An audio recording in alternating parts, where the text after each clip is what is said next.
Jason is 45, and there's one thing he's never been able to get the way most people do, without thinking about it. A person. Not just someone he likes, not just someone he dates for a season. Someone who feels like home, who already knows the shape of his life, who stays anyway, and doesn't treat his reality like it's an optional add-on. He watches other couples build that kind of closeness with an ease that looks almost unfair. Sometimes it happens casually, over dinner, on a walk, in a conversation that doesn't need a second explanation. And Jason keeps asking himself, quietly at first, and then louder in his own head, what keeps missing me? At different points, he gives himself different answers. First, he thinks it's timing. Maybe he's just unlucky in the order of things. Maybe the right person is out there, just delayed. Then he thinks he's too picky. That thought is the kind that feels responsible, like blaming yourself is at least something you can fix. But over time, the more honest answer settles in, and it's the one he didn't want to name. Being in a wheelchair changes the math of dating in ways nobody prepares you for. It's not that people are openly cruel. Almost nobody is.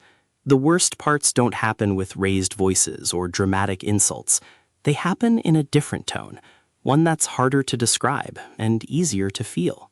A conversation starts normally. Interest shows up. Someone asks questions and listens. They laugh at the right moments, the way people do when they actually mean it. And then, somewhere in that flow, the chair comes up. Maybe literally, maybe in a context that forces the topic to land. And Jason watches the interest cool. Not all at once, but enough that he can feel the temperature shift. No one always says it out loud. They don't have to. It's in the pauses. It's in the questions that stop being real questions and start being polite ones. It's in the way someone's attention slides away, like the conversation just got harder to hold. Jason has gotten good, too good, at noticing the exact moment it happens. And he understands why it stings. People usually picture a future when they picture dating. They imagine what life will be like together.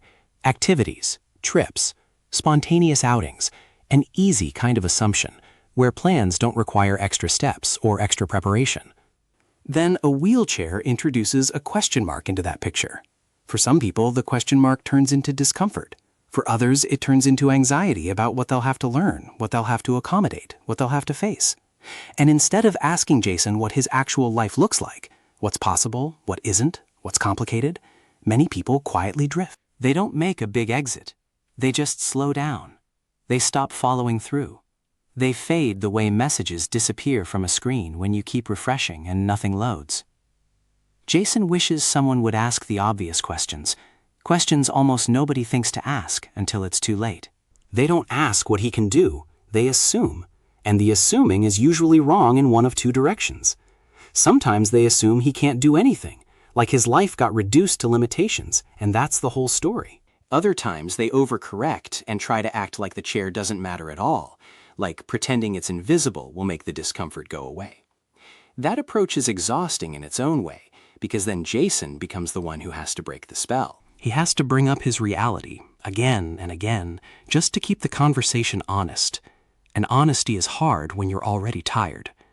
Isolation makes it worse. A lot of Jason's day happens inside this house. He isn't out at work meeting people. He isn't out at the gym where you bump into someone and start a conversation without meaning to. He isn't running into strangers at a coffee shop and letting connection happen by accident.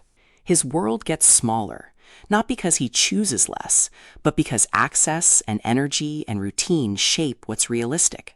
Smaller worlds mean fewer chances. Fewer chances mean the odds are already working against you before anyone gets a fair look at who you are. So, like many people in his position, Jason ends up online. Dating apps, social media, anywhere people his age are still trying. And that's where the loneliness changes shape. Online, rejection isn't always the worst thing you face. Sometimes the worst thing is being targeted. Jason gets messages constantly. Different accounts, different profiles, but the pattern is familiar enough that he can recognize it at a glance. Women claiming to be from Turkey, from Russia, and other places.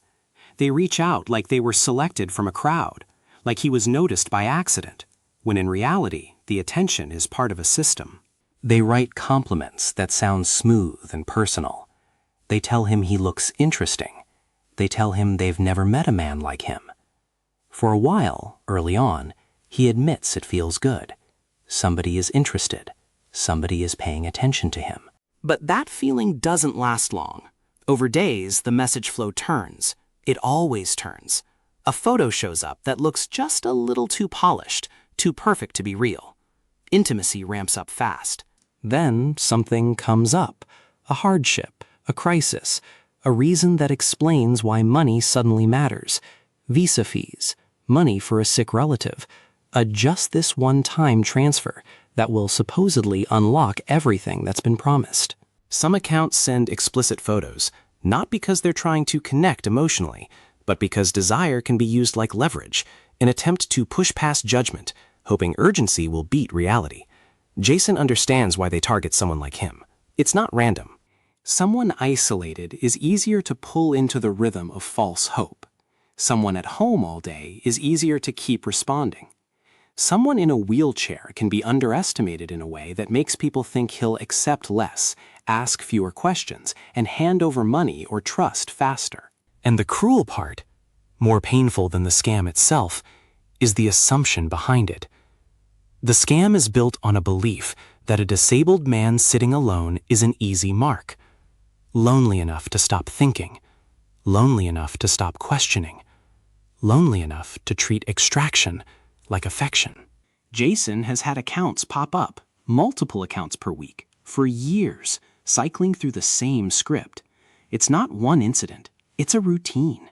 He's been turned into a target over and over, simply because his life is shaped differently than the default. That's why he lives in a strange middle place now. Real connection is already hard to find because of the chair. But the alternative the world keeps offering isn't connection at all. It's performance. It's people pretending to be interested just long enough to take something from him. So the trade isn't just no partner. It's rejection on one side and manipulation disguised as attention on the other. That's a rough place to stay for years. Still, Jason isn't writing himself off. He genuinely believes someone exists who could handle this life alongside him. It's just a smaller pool than average. And finding someone in a smaller pool takes patience, something most people don't have to practice, because most people aren't searching from inside a house that limits their movement, inside a phone that's constantly filled with bait. He also learned to pay attention to the difference between curiosity and curiosity-shaped busy work. A person who's genuinely interested asks follow-up questions days later. They remember small details. They sit with a complicated answer instead of changing the subject to something safer. Their questions keep pointing back to Jason as a whole person, not a problem to solve. A scam account never does that. A scam account only moves forward to the next emotional beat because it isn't listening. It's stepping through a process. It's trying to get him to react instead of to understand. It's trained on momentum, not connection. Learning to spot that difference took Jason years. It also cost him more hope than he likes to admit. He spent time and energy on people and profiles that never had any intention of becoming real. Every time it happens, it stings in a specific way. Not only it didn't work, but I almost trusted something that shouldn't have been trustable. So Jason makes a decision, over and over, when hope starts to wobble. He would rather be single and honest about his reality than fake a connection with someone who only wants to drain him. He has seen both kinds of conversation. He knows what real conversation feels like, even when it eventually fades for normal reasons. Timing, compatibility, two people not clicking permanently. He knows what fake conversation feels like too, dressed up to look real long enough to ask for money. And if you are watching this and you recognize that feeling, if you know the isolation, the disappointment of getting your hopes up over a message that turns into a setup, Jason wants you to hear something clearly. It's not because something is wrong with you. It's not because you're asking for too much. Some of it is bad luck stacked on top of a body that already makes things harder. Some of it is people who look at your situation and decide you're an easy target.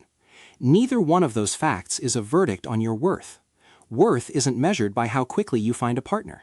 Worth isn't proven by how willing you are to accept less. Worth is the baseline, whether dating is easy or brutal. Jason still pictures what the right person would look like, practically, in real life.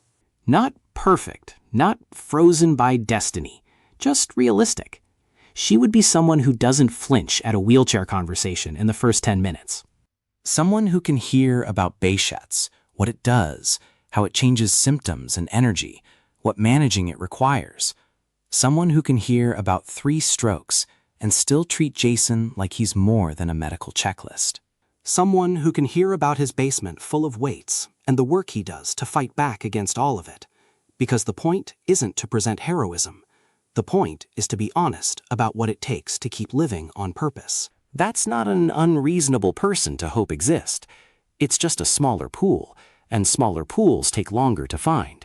And time is hard, especially when you're already 45, already tired of waiting, already aware that each new conversation could be meaningful, or could be another scam in a new wrapper. There's another layer of loneliness that comes from something subtler than scams. The world assuming things about disabled men that aren't true. People assume disabled men aren't interested in romance the same way. People assume we'd be grateful for any attention. Low bar, no questions, no needs. People assume patience means silence. That assumption alone has cost Jason more than his chair ever has. Because it means that when someone shows real interest, part of him is always bracing for the moment it turns into pity, or the moment it turns into helping instead of attraction, or the moment it turns into pressure. Pressure to be smaller, pressure to be simpler, pressure to be grateful instead of human. He has tried explaining this to friends who genuinely want to help.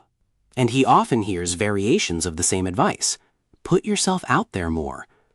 Jason does. He has put himself out there plenty. He has had real conversations with real interest. Connections have lasted weeks before fading, for reasons that had nothing to do with dishonesty or unkindness, just the normal reality that 2 people sometimes aren't right for each other. Disability can be a factor, yes, but it isn't the only reason stories end. Still, he won't pretend the chair is never involved. The truth is messier than one cause, but the chair has shaped outcomes enough that it's hard not to see the pattern. What Jason keeps coming back to is the difference between hope and naivety. Hope is knowing the scam script. Hope is knowing the odds. Hope is understanding that the pool of compatible people may be smaller, and that the world may not always make it easy. Hope is also believing that even with all of that, there could be one real person who won't blink at the chair conversation, who won't treat it like a deal breaker or a tragedy. That kind of belief isn't foolish. Giving up entirely would be the actual defeat. So, on nights when it feels closest to impossible, when the silence after yet another unsuccessful match starts to feel personal, Jason reminds himself, he isn't settling. He isn't accepting manipulation disguised as interest. He isn't pretending. He has not found his person yet. Some nights it stings more than he wants to admit. But he would rather keep waiting for something real than trade his life for whatever a stranger from a spam account is offering him. That's the whole truth of where Jason is right now, and why he figured it was time to say it plainly.